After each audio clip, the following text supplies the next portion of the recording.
back to the news at 10. The Minister of State for Petroleum, Cmte, believes that investing in research and development is one of the ways to improve products and services in the petroleum industry. The Minister mentioned this during the commissioning of laboratories of Laser Engineering and Resources Consultants Limited in Port Harcourt, Rivers State. The managing consultant of the research company also believes that his company is setting the pace in private research investment. Engineering is also here today. We congratulate you. The premises of Laser Engineering and Resources Consultants Limited in Port Harcourt, River State, comes alive with sounds of music as management and staff await their guests for the day's event.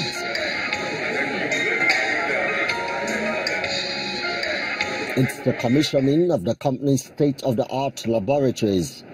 The Minister of State for Petroleum, Cmte, is here to see things for himself and deliver the keynote address on the famed oil and gas research for capacity building. And I'm very committed to any project that was started in the oil sector. Why would I do that? First, it provides jobs, so it helps reduce unemployment. Second, it provides additive income, which enables you to meet personal and family and community responsibilities.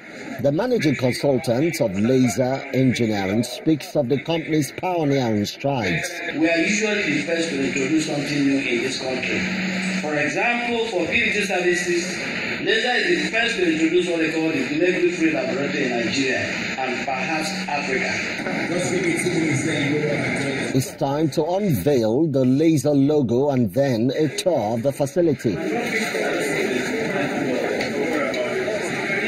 The minister gives a thumbs up to a vast array of maritime oil and gas analysis equipment installed by Laser Engineering Laboratories. The President himself is commissioning for us what we call a Project 100 soon, which is meant to encourage Nigerian companies, identify those Nigerian companies that require some hand-holding to grow to the sort of levels that they want. This certainly meets this. Today is remarkable for us because every time we try to create new business, but this time, the new business is research. The company believes its services are world-class. If you go to all the IOCs, you will see people who have trained. Laser Engineering is promising to continue to shine the light in providing research and development solutions for the development of oil and gas. Let's take a look at some business news now. Here's Anne Gwaudu.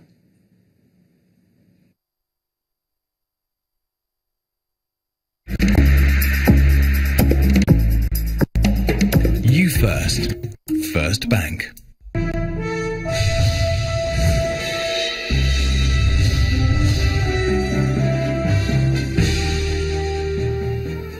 Thank you, Ijoma. Let's begin business news tonight with Nigeria's oil exports. They're expected to fall in July to 1.4 million barrels per day. This will be its lowest level this year. When you compare it to 60 cargoes in June, the loading for the month of July comprises 48 cargoes, and this is partly due to an outage on the Bonny Light stream, which has been under force majeure for 1 month.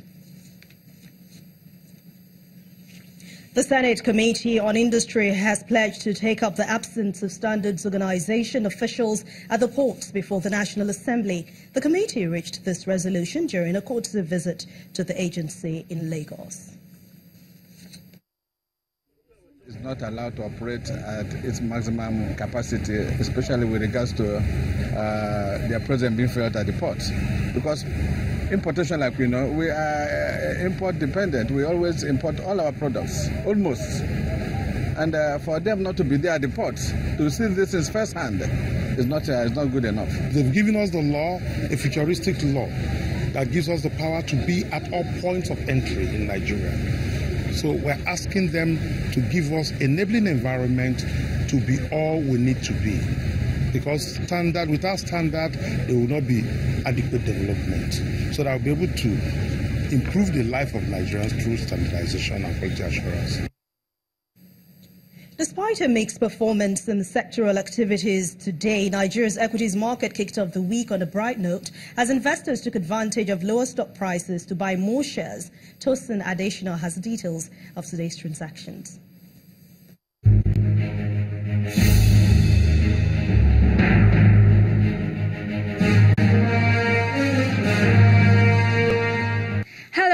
welcome to the Stock Market Report.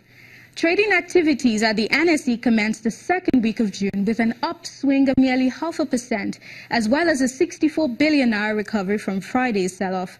The market's positive performance at the close of Monday's session is attributed to renewed interest and bargain hunting by short-term investors for banking, consumer goods, and insurance blue chips. Top among a list of 30 gainers are the share prices of Nascon, Diamond Bank and Japol, in contrast to 20 losers led by the shares of Berger Paints, Bock Gases and Eternal Oil.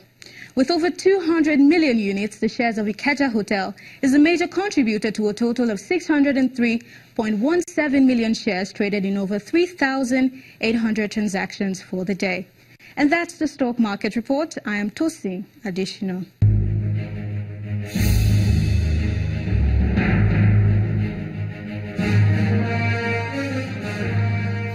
Thanks a lot, Tosa. It's almost mostly positive performance at the close of business today in major stocks around the world. Investors are already shifting attention to the historic meeting between U.S. President Donald Trump and North Korean leader Kim Jong-un. That's for today.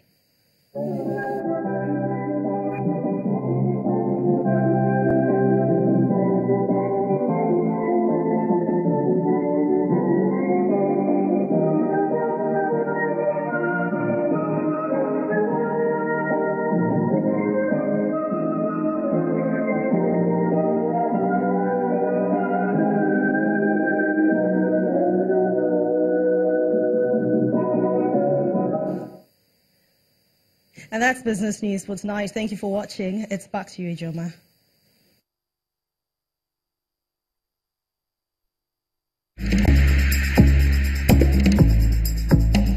You first. First Bank. Thanks a lot, Anne. Officials of the Federal Ministry of Works have begun temporary repairs on some portions of the Mokwat-Jeba Road in Niger State following a recent call by the Federal Road Safety Corps that a bridge in that area collapsed. According to officials of the ministry, the culvert will be completed as directed by the Ministry of Power, Works and Housing. In the meantime, the Federal Road Safety Corps has announced the reopening of the road to traffic as palliative measures are being effected on the collapsed bridge. The FRSC Corps Marshal, Boboe Uyemi, is satisfied with the speed of repairs and says the road safety officials will still carry out traffic control duties until normalcy is returned to the spot. And residents of Abugo and Umuri communities in Enugu State are happy with the recent road construction work conducted by the state government in their localities. The residents say the community's existence road has never been worked on, and this caused untold hardship to their businesses. Residents of Amori and Apugo in Nkanu West local government area of Enugu State heave a sigh of relief thanks to recently reconstructed roads of their communities. The construction of the road is in keeping with our promise to develop our rural areas in order to improve the standard of living of rural dwellers and boost economic activities in all the parts of the state. This was the state of the Apugo and Amori roads before its reconstruction. Some of the residents, who are mostly farmers, say they had great difficulties transporting their farm produce to the market. During the time the road were bad, we have scarcity of customers coming here, and those coming here, they have been reporting about our roads, about the environment of this place. So now we have numerous customers. For some of the residents of the Amori community, it's a good start that should have a perfect ending if more drainage systems are put in place. This very road had been battered by erosion, with the result that during rainy season it is difficult for our people to move from here to the nearest town here. So what we are pleading for is that let them provide gutters or channeling of the water so that the same erosion will not come back again. However, the state's Commissioner for Works and Infrastructure says the single drainage system being used is deliberate. In Amori, yes, the drainage system at a very small section of the road is on one side. The definition of that is that the road section is cambered one side. That means it's super elevated. The intention and the design is to collect the drain on one side because the water cascades from an embankment. So there will be no need having a drainage on the other side. The Enugu State government's efforts to improve the infrastructure is not lost on the people, but there are many communities that still need to be visited. And with the prediction of rains and fear of flooding, residents believe there is more to be done, and very quickly too. The Minister of Information, Lai Mohammed, has described the emergence of radio as the future of the broadcast industry. He made the comments in Uyo, the Akwa Ibom state capital, during the 5th anniversary of Planet Radio, the first indigenous private radio station in the Akwa Cross region. The keynote speaker at the event, Chairman, CEO of Channels Media Group, Mr. John Momo, who was represented by the station's Assistant General Manager Operations, gave a passionate message on how radio has gone through various challenges threatening its survival. According to the representatives of the federal government, Planet Radio 101 FM, the first indigenous private radio station in the Akwa Cross region, represents the future for the country's broadcast industry. Thank you very much, Your Excellency. The station began operations in 2013, providing a platform for citizens to air their views about government policies and programs, a broadcast style appreciated by the Minister of Culture and Tourism, who spoke through a representative. If the planet is revolving around me and you, why don't we revolve Nigeria around the planet? Radio, as a broadcast medium, is the greatest mobilizer of all time, which has continued to remain relevant over the years in an industry that has also braved daunting challenges, but with an assurance of a greater tomorrow. This is a message the keynote speaker and chairman CEO of the Channels Media Group wanted to get across to the audience.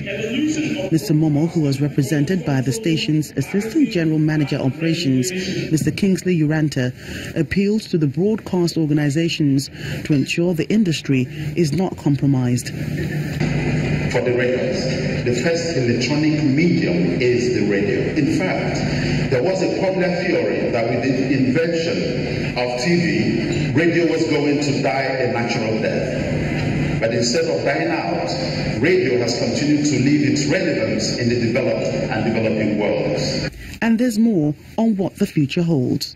Planet Radio has provided the citizens an alternative means of communication by cutting across all sectors of the site with our unbiased, interactive, formative, and educational program. Planet Radio is already celebrating 5 years of uninterrupted broadcasting, making a difference in the lives of citizens. Perhaps a pointer to the expectations for the future of the larger industry to help the government prioritize those areas of national development that will be most beneficial to Nigerians. Still ahead on the news at 10, Nigeria's Super Falcons secured passage to the 2018 African Women's Cup of Nations after thrashing the Scorpions of Gambia. That's on sports. Please stay with us.